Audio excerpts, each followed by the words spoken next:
Hello, Assalamu alaikum. Good afternoon, everyone. So this is Mishagur. Welcome from Sharjah, United Arab Emirates. বিশ্বের সকল দেশের মানুষ এখন অবগত আছে বাংলাদেশের যে একটা ভায়োলেশন, বাংলাদেশের মধ্যে যে একটা কিলিং সিস্টেম চলতেছে। যারা আমার দেশের মেধাবী ছাত্র, ঢাকা বিশ্ববিদ্যালয় থেকে শুরু করে বাংলাদেশের আনাচে কানাচে যতগুলা বিশ্ববিদ্যালয়, কলেজ আছে, স্কুল থেকে শুরু করে, আসলে আমরা সবাই দেশের বাইরে থেকে দেখতেছি। আমাদের দেশটা হচ্ছে একটা গণতান্ত্রিক দেশ।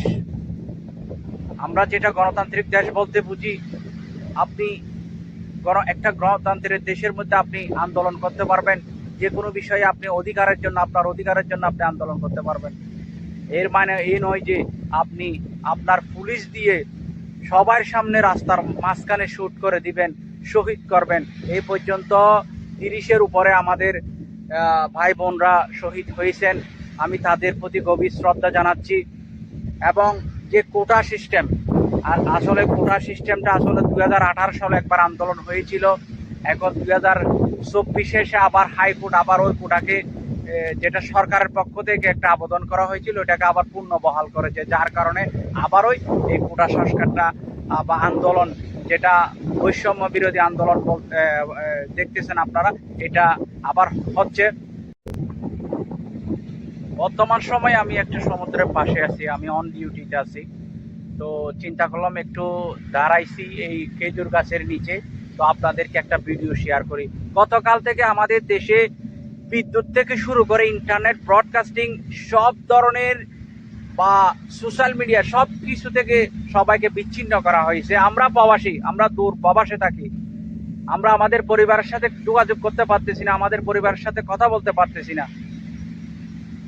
এখন আমাদের দেশের মধ্যে একটা সিস্টেম দেখি, কোনো কিছু যদি হয়, এদের পাওয়ার আছে শুধু সোশ্যাল মিডিয়াটা বন্ধ করে দিবে, ইন্টারনেট সংযোগ বিচ্ছিন্ন করে দিবে।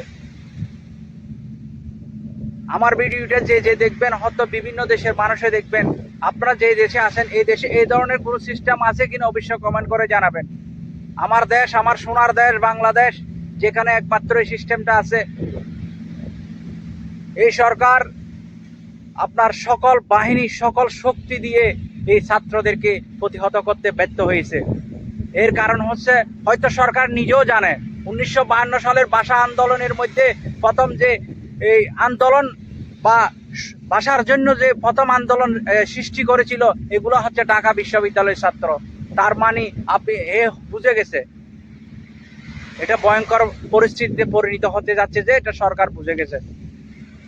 আশা করি খুব শীঘ্রই আর কোনো মা বা আশা করি আর কোনো ভাই বোনদের আমাদের লাশ দেখতে হবে না, আর কোনো ভাই বোনদের বুকে গুলি চালাতে আমরা যেন না দেখি। এই সমস্যা যেন সরকার খুব তাড়াতাড়ি এটা সমাধানে আসে, আমরা এই প্রত্যাশা করি। সবাই ভালো থাকবেন, সুস্থ থাকবেন। আসসালামু আলাইকুম।